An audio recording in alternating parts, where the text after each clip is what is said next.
Today I'm going to show you a really neat trick that you can do at home. Hey friends, welcome back. My name is Beth Love and I'm an artist and jewelry designer, and today I'm going to show you how unbelievably easy and fast it is to remove copper tarnish in less than a minute.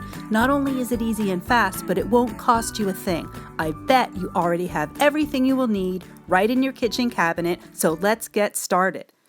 I'm going to start off by showing you a few of the pieces I'm going to be polishing. These are jewelry findings that I created with copper wire.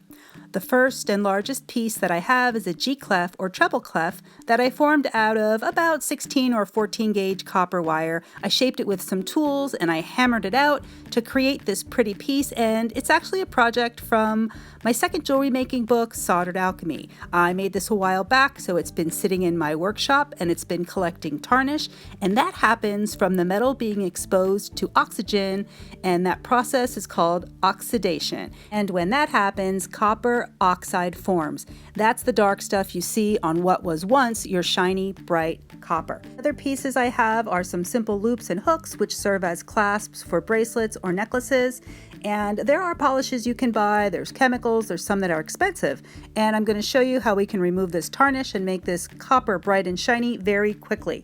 And this doesn't just work for jewelry, this is for any kind of copper. So if you have copper pots or anything else like that, you can use the same recipe to remove tarnish. The first thing you're going to do is you're going to get a small dish. I'm using this glass custard cup, and you need some regular table salt. I'm using coarse kosher salt because that's what I have on hand, because that's what I used to cook with.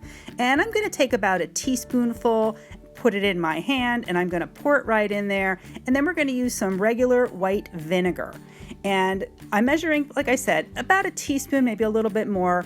If you're going to be doing something that's very large, you're going to, proportionately, you'll need more of a mixture. So just for these few pieces, I'm just going to put a little bit in. That's less than a quarter cup of vinegar, and you can just mix that up. You can mix it right with your finger and just toss your tarnished copper in there. And there's a couple pieces I'll leave out so we can see, the difference of what it looks like before and after. So it's going to immediately start removing that tarnish. And I'm going to shake it around a little bit just to make sure that, some of the salt starts to dissolve and it gets, in all the little crevices of the pieces.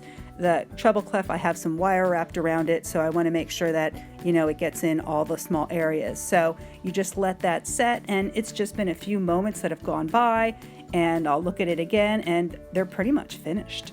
So, you can leave them in longer if they're still a little dark.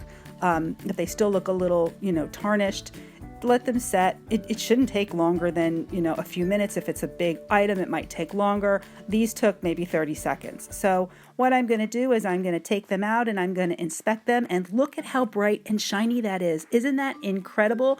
You're saving so much of that muscle power, and like dirty polish on your fingers, and then finding like a cotton cloth to use, and there's no chemicals, it's just vinegar and salt.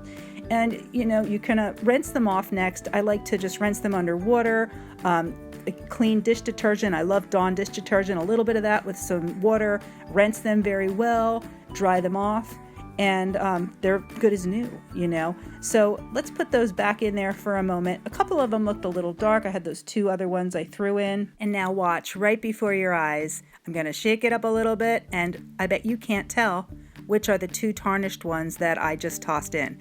So yeah, that's pretty amazing. And anything that is going to be, thrifty, going to save you some money, especially, if you're a jewelry maker, it can cost a lot to buy all different kinds of supplies and chemicals. And, if you can have a little recipe of something that is safe that you can do at home, then by all means do it.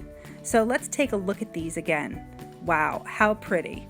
I've polished copper with chemicals. I have already used steel wool. You've even seen it in some of my videos, green Scotch pads. This is definitely the fastest and most fun way to do it.